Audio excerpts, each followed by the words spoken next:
From the news team that's covering the Carolinas, this is Channel 9 Eyewitness News at 11. A little boy, the light of his mother's life, stolen from her by gun violence. No tengo la luz de mis ojos. New tonight, the mother of a 7-year-old killed in a string of deadly shootings opened up to Channel 9 about the haunting night she lost her everything. El tiroteo. That was the mother of Kevin Rodas. She says she visited her son's gravesite for the first time today since the funeral. Thank you for joining us, everyone. I'm Erica Bryant. And I'm Scott Wickersham. Her son's murder remains unsolved tonight. As Eyewitness News reporter Alexa Ashwell explains, she has a message for her son's killer. The mother's face would just light up anytime she talked about her son, but it was quickly followed by tears and sorrow, knowing she'll never see her boy again. When I spoke with 7-year-old Kevin Rodas' mother and relatives today, the family had just returned from visiting his gravesite. It was the first time Maria had visited the cemetery since her son was laid to rest Sunday. And although she spoke only Spanish, it was still very easy to grasp the pain in her voice, the hurt in her eyes when talking about her only son. ¿Cómo saber que? You can imagine how not to have the light of my eyes. Maria's world went dark over Labor Day weekend when her son was killed in a drive-by shooting during his cousin's birthday party. You can see the 7-year-old in blue dancing near a piñata just minutes before the shooting happened. Maria said she was waiting in her car because the two planned to leave as soon as he got his candy. Then suddenly, gunfire erupted. The mother ran to her son. Ay, son tiro, mi niño. But it was too late. Now, this mother only has memories of her son, who she described as smart and loving. Muy inteligente, mi niño. As for those responsible for her son's death, Maria believes they will have to answer to God. But she also wants justice so that another parent won't have to feel the indescribable pain she's enduring now. The punishment will come from God because he had so much to live. Her child will not be back. And just as CMPD does, this mother believes someone has information on those responsible for her son's death. Tonight, she's asking people to not be afraid to step up and report information. Reporting uptown, Alexa Ashwell, Channel 9 Eyewitness News. And our hearts go out to that family. Police in the Charlotte area still have not made any arrests in the murders that happened over the Labor Day weekend, but they have turned up the heat, they say, on guns and the suspects who used them out on the streets. In a news conference earlier today, the Charlotte-Mecklenburg Police Department says that it has taken 56 guns off the street and made 95 gun-related arrests, all since the outburst of violence. They say that they've gotten 15 tips, but they still need more. Crime Stoppers now has a reward in those murders. For more information, up to $10,000.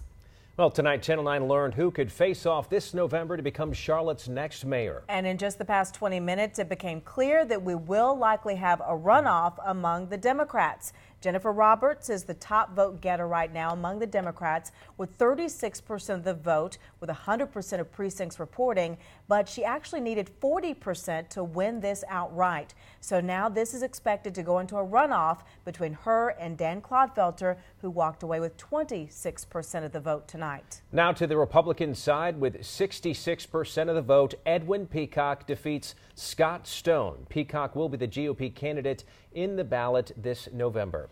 Tonight we have a team of reporters covering the mayoral race. And we want to start with Eyewitness News reporter Jenna Deary, live with the supporters who are standing behind Jennifer Roberts. Jenna?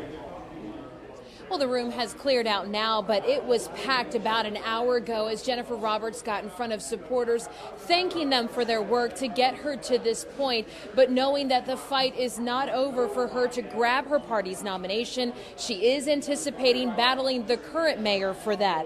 Dan Clodfelter talked to us as if he was already preparing to face Roberts head-to-head in a runoff earlier tonight. North Carolina law gives him the option to call for one since Roberts was 4% shy of the required 40% of the vote to get the nomination. Roberts told me she is ready to keep pursuing for the Democratic nom. She said she felt encouraged by the edge she had over her opponents tonight in the vote.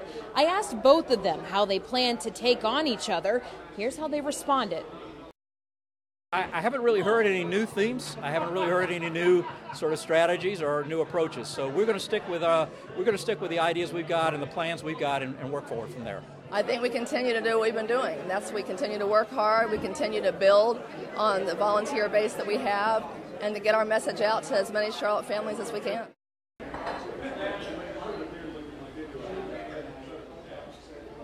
And the runoff election would happen on October 6th, giving whoever comes out as the winner less than a month to prepare to face the Republican nominee in the general election on November 3rd. Live in Plaza Midwood, Jenna Deary, Channel 9 Eyewitness News. All right, Jenna, now speaking of the Republicans, let's go to Eyewitness News reporter Blake Hansen covering the Republican side. He's live in Dilworth with Edwin Peacock's campaign tonight. Blake? Things quieted down pretty quickly here at Peacock headquarters. In the past hour, those who stopped by packed up, headed home. It seemed there was never any doubt that they would move on and begin preparing for stage 2 of this. Now, even inside as they watch results trickle in, supporters and Peacock himself talk strategy to defeat the Democrats in the election. Peacock told me tonight that he'll have some advantages. While the Democrats devote time and money toward the runoff, he plans to stay on air with ads pushing his message for November. And he wants to get that message to millennials, beefing up digital outreach as well as volunteer outreach. Peacock ran this race before and lost to Patrick Cannon in 2013, but there's a belief they'll do better this time around. And we just didn't close the gap on the voters that and last time, and this time we'll definitely close the gap, and we feel like we can take it.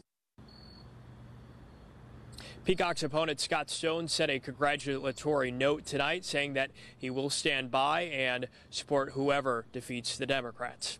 Live in Dilworth, Blake Hansen, Channel 9 Eyewitness News. All right, Blake, thank you. Now let's take a look at another crowded race tonight. Charlotte City Council at large. The top 4 vote getters will move on. They are Vi Lyles, James Mitchell, Julie Eilert, and Claire Fallon. You can see all the primary results at WSOCTV.com. Just click on the bar at the top of our homepage. After near record lows 2 nights in a row, some neighborhoods are heading for the 40s again. Meteorologist John Aarons is pinpointing how cool it will get when you wake up. Yeah, Erica, we've been talking the past couple of days about that center, that cool air mass over Charlotte the past couple of days. It was originally back in Canada. Well, it's still to the north of us, and as long as that core of air is close to Charlotte, these temperatures are going to be dropping sharply, and that's what's been happening the past couple of hours. We're going back into the 50s in a couple hours' time, and some spots will be cooler than that. As you go up to Concord, Kannapolis, Statesville, Mooresville, Davidson, some of those areas will spend briefly some time in the upper 40s, so you want to make sure that the kids have at least some jackets early on. 7 o'clock temperatures in the mountains at about 49. Doesn't look like we're going to spend as much time in the 40s as we have before. A lot of us jumping right back up into the 50s as we go through the 7:30, 8 o'clock hour. But for all of us, it's another day that is dry. And with this cool, dry air in place, it's very hard to get any kind of rain around. We do have a storm developing in the Gulf of Mexico. More on where that's heading when we come back. Thank you, John. Tomorrow morning, be sure to watch Eyewitness News Daybreak starting at 4:30 a.m. for the very latest on what you can expect as you head out. We are following some breaking news for you right now out of West Charlotte, where Charlotte-Mecklenburg police are on the scene of an armed robbery. This is a live look right now at West Moorhead Street, where the restaurant called Picante was robbed at about 9:30 tonight. Now, we just got off the phone with people who work at this restaurant. They're telling us that no one was physically hurt out there. CMPD has its chopper up above the scene searching for a suspect right now. They say they do not have anyone in custody, but we are asking the police for more details on exactly what happened here and how much money was taken. A baby suffered serious burns after an explosion at a home in North Charlotte. We first brought you this tragic story. It's breaking news today at 5. Officers say somebody was burning trash outside this home when the gas can they were using exploded. A neighbor told us her husband heard that explosion. My husband heard an explosion, and then we heard all the helicopters. That infant was flown to the hospital with life-threatening injuries. Another person was also injured and taken to the hospital. New at 11, Albemarle police just arrested a teen they say shot and killed a man as he was driving. Jimmy Parker is charged with first-degree murder. Police say he fired shots into Corderis Leake's car last week on Inger Street. Leake drove for half a mile before crashing into the Holiday Inn Express on Leonard Avenue. Police have not said what the motive is behind that shooting. Tomorrow night, the leading GOP candidates vying for your vote for the White House will be debating for a second time. The CNN debate will encourage the candidates to engage even more with each other. This is an attempt, they say, to capture the combative spirit that these candidates have already shown on the campaign trail with their taunts and tweeted insults. They say that they are going to take a hard look at this. The debate starts at 8 o'clock tomorrow. The North Carolina Senate is set to take its final vote tomorrow on a $22 billion budget deal. The Senate gave its tentative approval today. Mecklenburg County Senator Jeff Jackson voted no. He says that lawmakers didn't have any time to really review the 429-page bill because they only got it just hours before the vote. The budget agreement expands what you pay sales taxes on, but it would slightly lower the personal income and corporate tax rates. New tonight, troopers investigating a deadly crash involving a man from Lancaster who ran into a logging truck. Investigators say Kenneth Melton was driving on Highway 1 in Kershaw County when he went off the road this morning. Troopers say Melton overcorrected and hit Michael Ingram from Lancaster, who was driving that log truck. Melton died from his injuries. Gastonia police and prosecutors have now determined a homeless man's death is homicide. 78-year-old Fletcher Campbell died in the hospital Saturday, 2 months after he was beaten with a cinder block. Police and prosecutors met today and said they will seek a second-degree murder charge against Donald Wallace. Investigators say the two met outside of a store and they got into an argument. Police say that robbery was the motive for a shootout that happened outside the NC Music Factory. Police say that the 3 teenage suspects tried to steal from a group of people inside the Queen City Underground on Friday night. Investigators say the gunfight then spread out into the parking lot and stray bullets hit 4 innocent bystanders. Officers say they later spotted 2 of those suspects in a nearby neighborhood. Back to the 40s again tonight for some of us. I'll be pinpointing how long this fall-like weather will last. Plus, remembering a bicyclist hit by a car and killed. He was a man who was a veteran. Excuse me. The impact even strangers say he had on the community and the push to make sure accidents like this never happen again.